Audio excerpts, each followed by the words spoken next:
First up, a major development tonight in the controversy over the security clearance for the president's son-in-law, who is also one of his top advisors. Chief White House correspondent John Roberts joins me here in the North Lawn with the latest information about access for Jared Kushner. Brett, good evening to you. As you know, the Chief of Staff, John Kelly, changed the rules regarding security clearances in the wake of the recent Rob Porter scandal.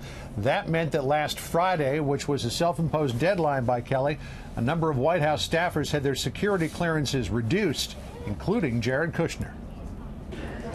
The investigation into his security clearance still not completed. First son-in-law Jared Kushner had his clearance downgraded from interim top secret to interim secret.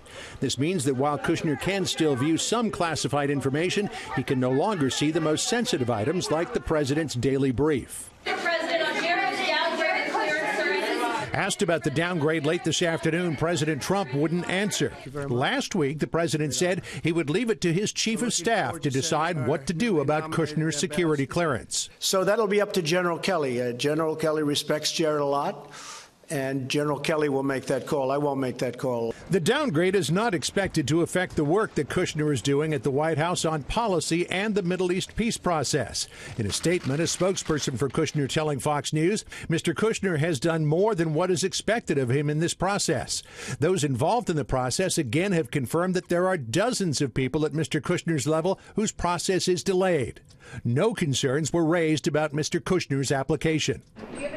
Deputy Attorney General Rod Rosenstein informed the White House 3 weeks ago that there were still a number of items in Kushner's file that required further investigation.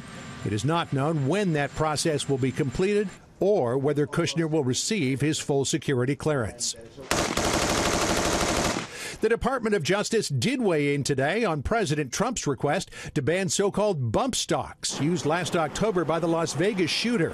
Attorney General Jeff Sessions saying he believes it could be done without going through Congress. Our top people in the Department of Justice have believed for some time that we can, through regulatory process, not allow the bump stock to convert a weapon from semi-automatic to fully automatic.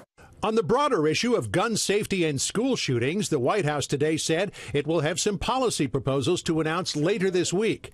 One question, will the president make good on his pledge to raise the minimum age to buy a rifle or shotgun to 21 from 18? To do it, he'd have to go up against the NRA, which is stridently opposed to the idea. The president said yesterday, if they're not always with you, sometimes you got to fight them. Is he willing to take on the NRA on this idea of raising the minimum age for buying a long gun? The president still supports raising the age limit to 21 for the purchase of certain firearms. We're meeting with bipartisan members of Congress tomorrow. We expect that to be a topic of discussion. He knows that everybody doesn't necessarily agree. And some other news at the White House that happened today. President Trump, as Brett pointed out, named his 2020 campaign manager, Brad PARSCALE.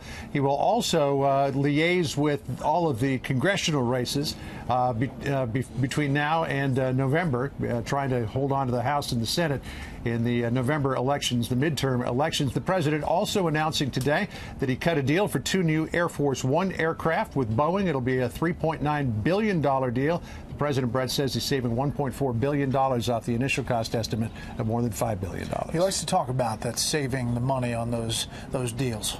He does, you know, the art of the deal. But he bought a couple of airframes that were already in existence, so that saved a little bit of money. All right, John. Thank you. Thanks.